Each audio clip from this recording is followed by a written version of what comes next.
நாம் இன்றைக்கி இட்லி தோசைக்கு சாப்பிட்றதுக்கு ஒரு சூப்பரான சட்னி ரெசிபி தான் செய்ய போகிறோம். இது தக்காளி சேர்த்தாமல் வெங்காயம் புளியை மட்டும் வச்சு ஒரு வித்தியாசமான ஒரு சட்னியை இன்றைக்கி நம்ம செய்ய போகிறோம். வாங்க இது எப்படி செய்கிறதுன்னு பார்க்கலாம். இது செய்கிறதுக்கு ஒரு பேனில் 2 ஸ்பூன் அளவுக்கு எண்ணெய் சேர்த்துக்கோங்க. எண்ணெய் சூடானதும் 1 ஸ்பூன் உளுந்தம்பருப்பு 1 ஸ்பூன் கடலைப்பருப்பு சேர்த்துக்கோங்க.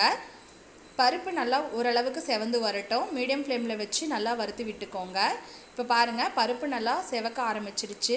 இப்போ இது கூட 2 பெரிய வெங்காயத்தை இந்த மாதிரி கட் பண்ணி சேர்த்துக்கோங்க. நான் மீடியம் சைஸில் 2 பெரிய வெங்காயம் எடுத்திருக்கேன். சேர்த்துட்டு இதை ஒரு கண்ணாடி பதம் வர வரைக்கும் நல்லா வதக்கி விட்டுக்கோங்க. பாருங்கள், வெங்காயம் நல்லா கண்ணாடி பதம் வந்துருச்சு. இந்த அளவுக்கு வந்ததும் இப்போ பாருங்கள், பாதி அளவு நமக்கு நல்லா வதங்கிடுச்சு. இப்போ இது கூட காரத்துக்கு 2 வரமிளகாய் 2 பச்சை மிளகாய் சேர்த்துக்கலாம். சேர்த்துட்டு இந்த மிளகாயும் கலர் மாறாமல் நல்லா வதங்கி வரட்டும். நல்லா வதக்கி விட்டுக்கோங்க. பாருங்கள், இப்போ பச்சை மிளகாயோட தோலெல்லாம் நல்லா வெந்து வந்துருச்சு. நல்லா மிளகா வெந்துருச்சு பாருங்கள்.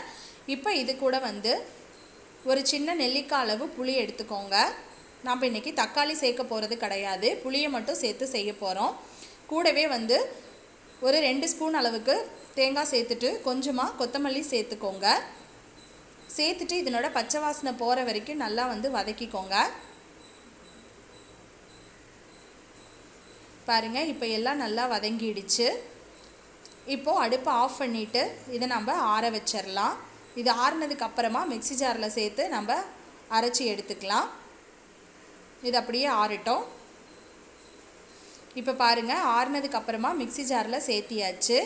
இப்போ இது கூட இந்த சட்னிக்கு தேவையான அளவு உப்பு சேர்த்துக்கலாம்.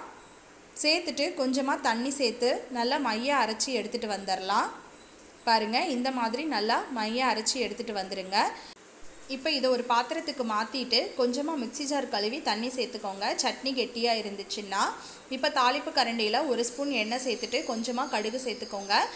கொஞ்சமாக உளுந்தம்பருப்பு சேர்த்துக்கோங்க. இப்போ கடுகு உளுந்தம்பருப்பு நல்லா பொரிஞ்சு வந்ததும் கொஞ்சமாக கருவேப்பிலை சேர்த்துட்டு தாளித்து இதில் கொட்டிடலாம்.